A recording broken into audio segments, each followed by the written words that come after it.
Good morning, everybody, and welcome back to The Walk. Today is Monday, December 4th, and we are continuing to talk about God's timing and what it's like when we're in that dark place and then we're coming out of that dark place.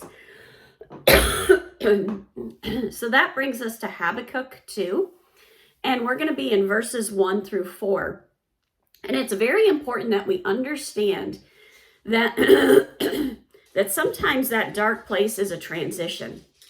Sometimes we had one calling, we go into this dark place, and we realize that the calling has changed in some way. Maybe it's deepened, maybe it's intensified, maybe it is much more clear when we come out of that dark place that that's the calling. And sometimes it's changed entirely, completely altogether. So part of God's timing is waiting on Him to get that message. You keep yourself planted on that calling until you know that God has told you something different, or God has told you what direction that calling needs to go in. So it's important that we keep that in mind and that we have that at the forefront of our mind. So as we look at this, one of the things that I really want to point out to you is that this person is steadfast. It's a word that we see in the Bible several times. It means that they are faithful to God's calling.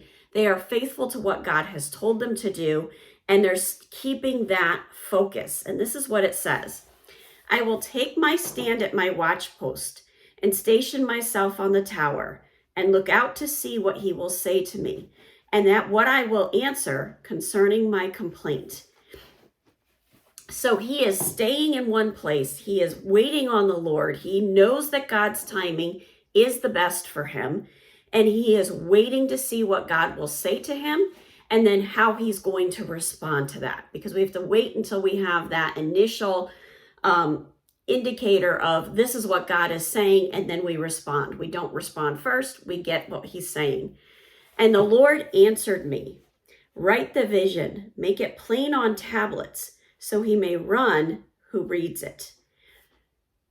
This is for this prophet. This is Habakkuk. He's one of the prophets. Now, one of the greatest things you can do in those dark places is to journal. And when you journal and you write down the things that the Lord is showing you, sometimes clarity will come out of that as you look back on it, or even as you're in the process of writing it, because it makes your brain process it in a more tangible way. So there's a lot of value in writing that down. Sometimes when you write it down, God is going to tell you to share it with somebody. Be faithful to that, because that person may give you confirmation. That person may need that word for the dark place that they are in, and God may be using you as that messenger. So be aware that it can go both ways. It may not be something that's to be shared. It's just so that it's more clear to you as you write it down. For still the vision awaits its appointed time. It hastens to the end. It will not lie. What God has told you is firm, it's constant, and you can count on it. We can count on the promises in the Bible, and the Bible does not promise that we won't go through those dark places.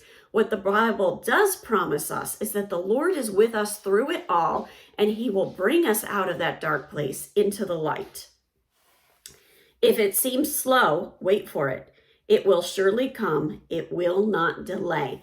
Keep in mind, we talked about this yesterday, that dark place is a time of growth for you. It is deepening your faith. You're exercising that faith muscle.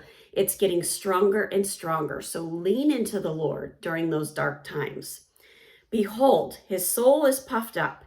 It is not upright within him, but the righteous shall live by faith. When things aren't going well, you're still going to be living by your faith in Jesus Christ, and know that you are carrying his righteousness, not the righteousness that we earn, but the righteousness that he has given us to him out of his abundant grace. Have a wonderful day. God bless, and keep walking the walk.